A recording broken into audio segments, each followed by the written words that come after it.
I can edit this so it doesn't have to be like super scripted. Are you gonna take this serious at all? I am serious right now. Are you serious on your phone? Yeah, Snapchat. Holy cow. Tyler, can I please?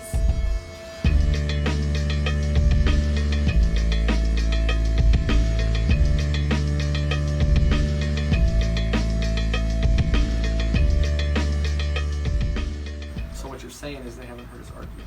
Right. Figure it Okay, out. listen, I'm... No, I got it. If it doesn't fly that way, twist it the other way. Coparenting. Yes. Right there. Ah, right there. What just happened?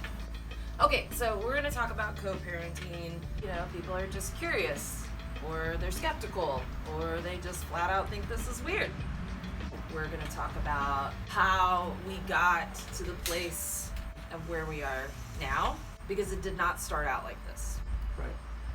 Because we basically hated each other when we got divorced. It's an accurate representation, yes. So for those of you who did not know myself or Tyler before now, we were married for almost 10 years and we were together for almost 14 years. Most people couldn't even sit in the same room with each other after that, but it doesn't have to be that way at all. It's taken a lot of forgiveness for us to be able to move forward enough to co-parent our son. Nobody said that it was easy, but it's not easy either way. It's not easy when you hate each other and you're fighting. It's also not easy when you're trying to figure out how to have teamwork for your child's sake from separate homes. What? I need something to sit on. Oh, so you want to throw it from a chair? Yes. Is this a dude perfect trick? No.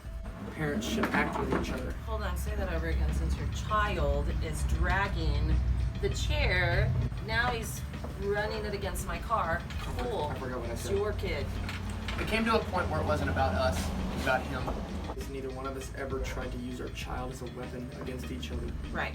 You want to dig at that person because you don't like them. Hate doesn't get you anywhere. Agreed. Selfishness doesn't get you anywhere. It only affects your child. Yeah.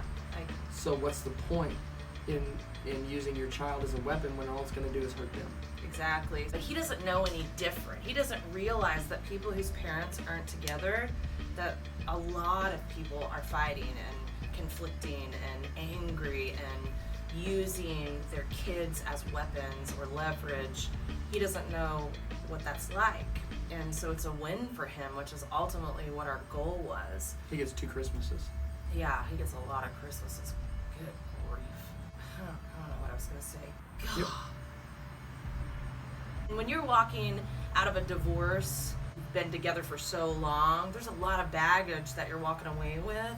And that does, it gets messy and it's involved whether you like it or not. There has to come a point where you deal with it, forgive, and move forward.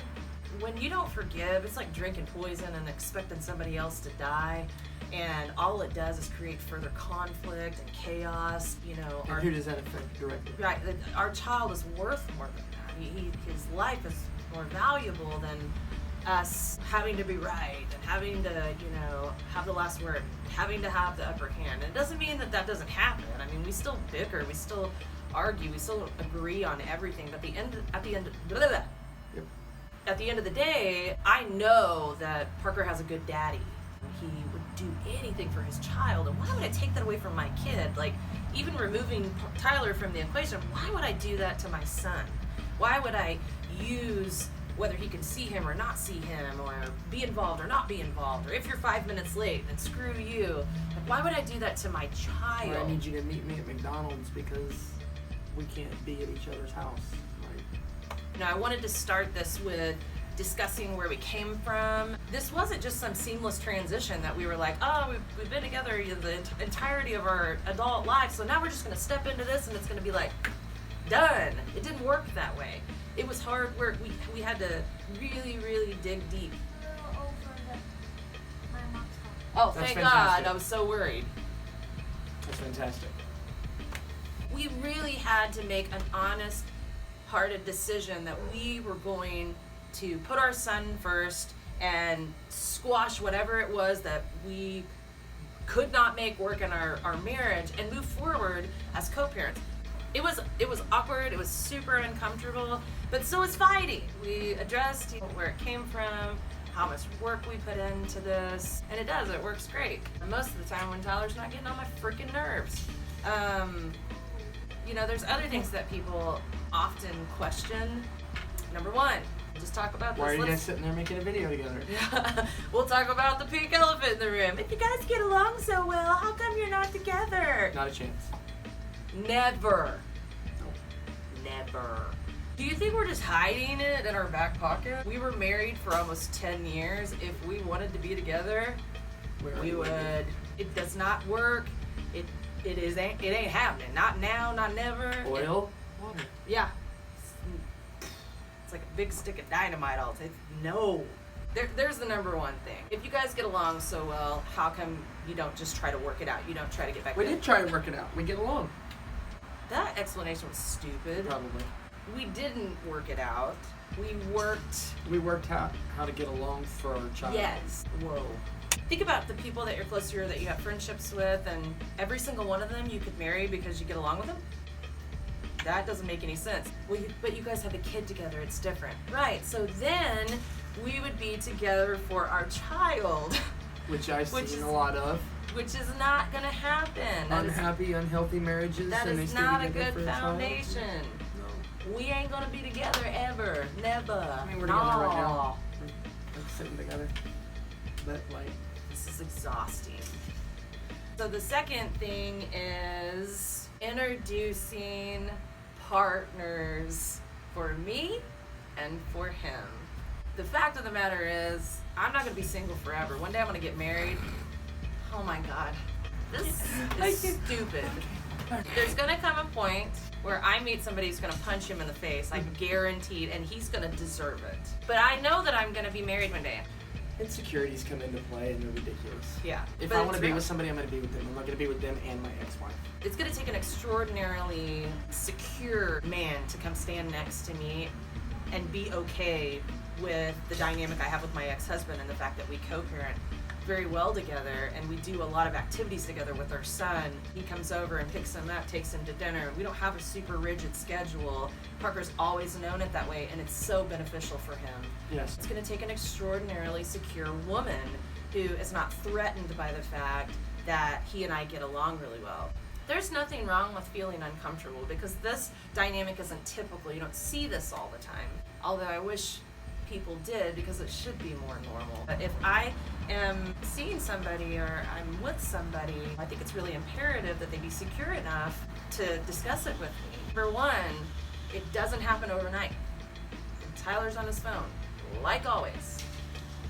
We had to work really hard to put all the baggage from the past behind and then reinvent this as solely a co-parenting dynamic. Being mad and holding on to something that I knew wasn't there anymore wasn't worth dragging my son through it. Kim and I didn't work out because Kim and I didn't work out. That doesn't mean we can't go to his baseball games together and sit next to each other and say he should have caught that damn ball. Mm-hmm. It's gonna start out weird regardless. When you separate and you have a family that's splitting up, there really is nothing about that that's comfortable. There are a lot of things that have to be reconfigured. You have the choice as to whether or not you're going to reconfigure them by forgiving and moving forward, or you're going to hold a grudge and it literally benefits nobody whenever you hold a grudge. No, it just hurts everybody. When you harbor bitterness and resentment and anger, it benefits nobody. We have a responsibility to teach our child how to cope. When he is subjected to those things, it's our job as parents to teach him how to walk through them. You get back on my car again, and it's lights out. This is the things we deal with each other. Yes, but it's the things that you would deal with regardless. It's going to be awkward. It's going to be uncomfortable regardless. But it's our responsibility to take care of him and put him first, which is what we've made the choice to do. Number 2, just because you get along with your ex-husband does not mean that there's an ulterior motive. Would be just hiding it like, oh, they ain't ready to come out with him. What the? No. We're just co-parents. This should become more social norm. Number 3, when you decide to be in a serious relationship where you're gonna get married. I had a bad run at it. Okay, whoa. Make sure to keep your standards high. Your expectation should be that you meet somebody that respects you enough, trusts you enough, that the dynamic between yourself and your co-parent, it doesn't have to conflict and be a problem. I'm sure that there's still going to come a point where you invest in a new relationship and boundaries are going to have to be laid and things are going to have to be discussed, and that's just part of it. You have to be BFF with that person's spouse. No. You don't have to sit around and drink wine and go to barbecues and stuff together, or if you want to, so be it. Cool. There should at least be a respect and a trust with the partner that you end up, being in a significant relationship with. I mean, he also knows that both of us are going to get remarried. Like, we're going to have partners in life, and he's probably going to have like step siblings, and that's okay. Like, we talk to him about those things. We encourage him. We want him to know that it's okay that he loves, my one day husband. It's okay that he loves his one day wife, and any of the siblings that he has. That the only way that we could do any of this, though, is if we forgave each other for the crap that went on when we were younger. Period. Yep. There is no other option. We both realized that there was no point to hold on to any of that. Yeah. Because all it did was hurt our child. Oh, what good's it gonna do? Co-parenting doesn't have to suck all the time. It's not all perfect, I promise. No, it's But never gonna be. It's really good for him. It's very good for our son. Peace from KP. What? And T. What? And TAE. No. On a Friday night. It's going down. No. Okay. You should have Facebook Live that. What? I don't know. So, okay.